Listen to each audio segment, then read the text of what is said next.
Logikanya gini, jikalau Tuhan itu atau agama itu tidak ada, bagaimanakah kebenaran itu? Logikanya seperti ini dulu.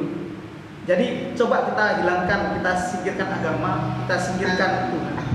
Jikalau tidak ada agama dan Tuhan, kebenaran itu piye toh? Setelah itu, Foucault menyimpulkan seperti ini. Kebenaran adalah konstruksi atas sejarah manusia itu sendiri. Itu artinya kebenaran itu kesepakatan manusia. Kesepakatan manusia. Contoh, Foucault itu dulu memberikan contoh seperti ini. Pada zaman era Yunani klasik, orang yang dianggap gila adalah orang yang memiliki pemikiran kritis. Pada era Yunani klasik itu seperti itu. Karena apa? Dominasi mitos. Jadi orang yang memiliki pemikiran kritis itu dianggap gila. Kesepakatan masyarakat itu seperti itu. Dan itu dijadikan kebenaran, pedoman dalam hidup. Jika ada yang berpikir aneh-aneh, dia dianggap gila dan diasingkan. Nah, berbeda dengan sekarang, adik-adik. Orang yang dianggap gila adalah orang yang memang tidak tahu pengetahuan, bahkan dia tidak sadar atas dirinya sendiri, itu dianggap gila. Itu artinya kan berbeda dengan zaman dahulu. Nah, makanya Foucault mengatakan kebenaran ini sebenarnya dibentuk sendiri oleh manusia, apapun itu. Kecuali ini loh, kita tidak bicara agama loh. Kita bicara kebenaran itu. Sebenarnya kebenaran itu piye? Jikalau tidak ada agama. Nah, Foucault kesimpulannya seperti itu. Jadi kawan-kawan di sini ya jangan kekeh dengan kebenarannya. Belum tentu kebenaran panjenengan itu benar dengan orang lain. Oke, sudah dari sini ya. Selanjutnya tugas utama filsafat. Yang pertama adalah clarifying konsep atau memperjelas konsep. Jadi itu tugas utama filsafat adalah mengklarifikasi konsep atau mendefinisikan konsep. Jadi logikanya seperti ini kan kawan. Percuma ada realitas, percuma ada kehidupan, percuma ada kehidupan sosial jikalau ilmu pengetahuan, jikalau pengetahuan ini tidak digunakan. Jadi cuma ada yang nampak adalah orang berjalan, yang nampak adalah orang beli, yang nampak adalah orang makan. Cuma konsep itu yang muncul, tetapi tidak bisa dikaji lebih dalam lagi jikalau kawan-kawan tidak menggunakan pengetahuan kawan-kawan. Nah, makanya salah satu tugas filsafat adalah mengklarifikasi, memperjelas, mendefinisikan konsep itu. Oke? Selanjutnya adalah mengkritisi konsep. Mengkritisi konsep itu bukan berarti mencari kesalahannya, mencari-cari kesalahannya. Karena apa? Saya yakin setiap konsep itu memiliki dasarnya sendiri-sendiri. Artinya mengkritisi konsep adalah mencari ketidaktahuan panjenengan dan juga mencari kekurangan konsep itu. Oke, yang ketiga adalah membuat argumen. Jadi kawan-kawan setelah menafsirkan konsep, mendefinisikan konsep, memperjelas konsep, selanjutnya adalah mengkritisi kira-kira yang kurang dalam konsep ini itu apa. Dan selanjutnya finalnya adalah membuat argumen. Jadi kawan-kawan jika ingin berfilsafat ya seperti itu. Contoh, ada kursi. Loh, kursi itu seperti itu, jelaskan, perjelas konsep. Kursi itu seperti apa definisinya, unsurnya apa saja. Selanjutnya, kritisi kursi tersebut. Wah, kursi ini kalau ada kakinya 5 mungkin akan enak. Kira-kira seperti itu. Seumpama contoh, ada kakinya 5 ini mungkin akan enak. Selanjutnya, kawan-kawan membuat argumen, membuat teori dan mempraktekkan membuat kursi berkaki 5. Kira-kira seperti itu. Kita ambil contoh lagi, jikalau gerakan sosial, gerakan-gerakan seperti gerakan mahasiswa gitu lah, demo. Langkah awal yang harus kawan-kawan lakukan adalah memperjelas konsep. Masalah apa yang dikaji? Sebenarnya ini ada masalah apa? Kaji kawan-kawan. Selanjutnya kritisi. Dan selanjutnya isi kekurangan-kekurangannya dengan argumen. Dengan argumen dan dengan praktek.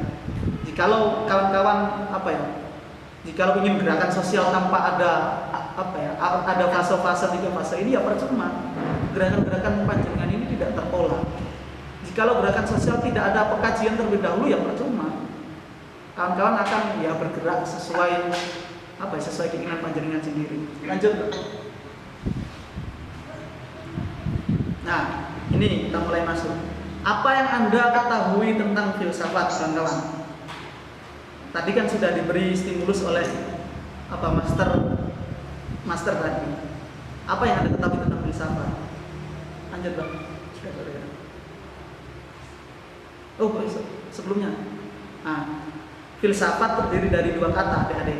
Yang pertama adalah philo. Philo sendiri memiliki arti cinta. Cinta loh ya. Ini jangan tafsirkan cinta ini cinta antara lelaki dan perempuan saja. Ini lebih umum.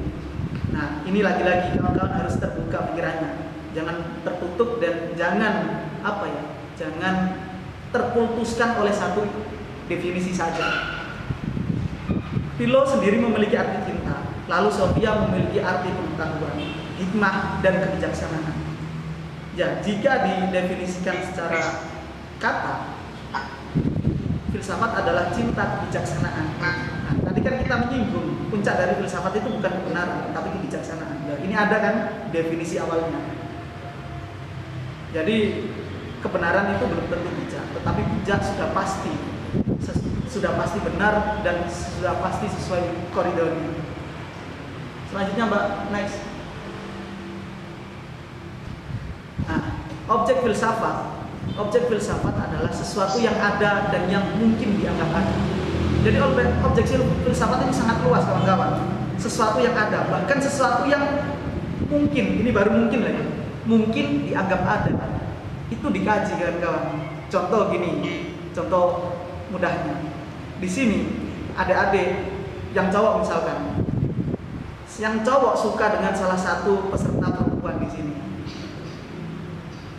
Panjenengan menduga-duga dan menganggap bahasanya kira-kira dia ini suka atau tidak dengan saya. Ini kan baru dugaan, baru anggapan. Itu juga masuk dalam kajian filsafat. Sesuatu yang ada, orangnya ada deh. Tetapi perasaannya belum tentu untuk Anda. Ini kan baru dugaan. Itu sudah masuk dalam kajian filsafat. Jadi kawan-kawan jika ingin mendekati cowok atau yang cewek ingin mendekati, yang cowok ingin mendekati cewek, yang cewek mendekati cowok, ya gunakan konsep-konsep filsafat ini. Jadi yang pertama ada itu sudah ada pasti, dan yang dianggap ada. Kira-kira perasaannya dia suka atau tidak dengan saya. Lanjut. Oke, selanjutnya ciri-ciri filsafat. Setelah kawan-kawan mengetahui metode, setelah kawan-kawan mengetahui cara-cara bagaimana cara berfilsafat yang baik itu, selanjutnya kita masuk kepada ciri-ciri filsafat. Sesuatu gagasan atau objek bisa dikatakan filsafat jika memiliki ciri-ciri. Yang pertama adalah implikatif.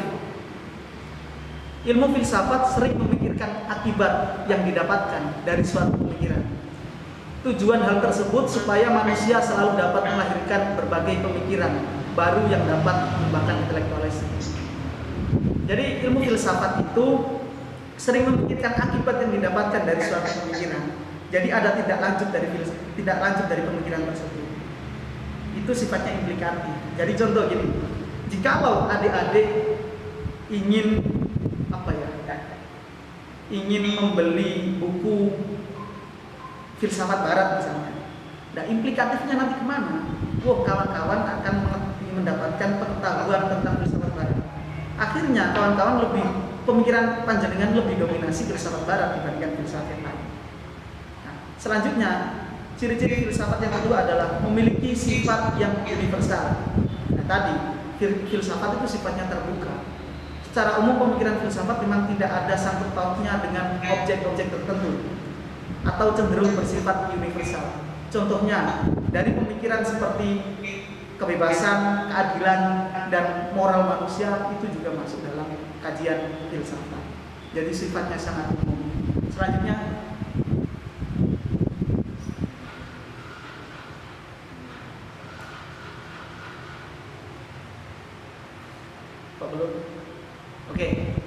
selanjutnya tidak faktual.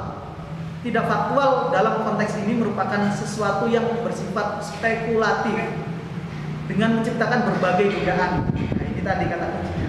Dugaan yang logis dan masuk akal dalam menangani suatu hal yang tanpa bukti. Hal ini dikarenakan pemikiran tersebut telah melampaui batas-batas fakta ilmiah. Jadi tadi, sesuatu yang dianggap ada ini juga masuk dalam kajian dari filsafat. Makanya di sini ada salah satu namanya adalah tidak faktual. Karena apa? Dia ini belum bisa dikatakan sesuatu hal yang ilmiah karena masih duga-duga. Seperti tadi, panjenengan sedoyo mencoba memahami dan mengkaji perasaan seseorang kepada sampeyan. Ini kan belum mendapatkan hasilnya, tetapi kawan-kawan mempercayai dan yakin bahasanya itu bisa dikaji. Entah akhirnya ia suka dengan saya atau tidak, kira-kira seperti itu. Selanjutnya berhubungan dengan nilai. Pengertian filsafat berdasarkan pendapat Dukas ialah upaya manusia dalam mencari pengetahuan. Upaya tersebut berupa fakta yang biasa disebut dengan penilaian. Yang dimaksud dengan penilaian di sini yaitu antara susila dan asusila. Sementara yang baik dengan yang buruk, sehingga filsafat berperan sebagai penengah yang disebut untuk mempertahankan nilai-nilai tersebut. Jadi seluruh ilmu itu berhubungan dengan nilai. Jikalau seluruh kajian yang berhubungan dengan nilai itu sudah pasti masuk dalam kajian filsafat. Selanjutnya monggo. Oke, selanjutnya adalah 7 cara berpikir filsafat. Yang pertama, radikal, mengakar, mendalam. Yang kedua adalah komprehensif, meluas dan menyeluruh. Yang ketiga adalah kritis. Dan yang keempat adalah konseptual tadi. Jadi konseptual kawan-kawan mampu melihat realitas, melihat sesuatu sesuatu kajian dan menarik konsep-konsepnya. Begitupun juga sebaliknya. Kawan-kawan mampu menafsirkan konsep yang ada. Nah, itu cara berpikir filsafat. Selanjutnya adalah koheren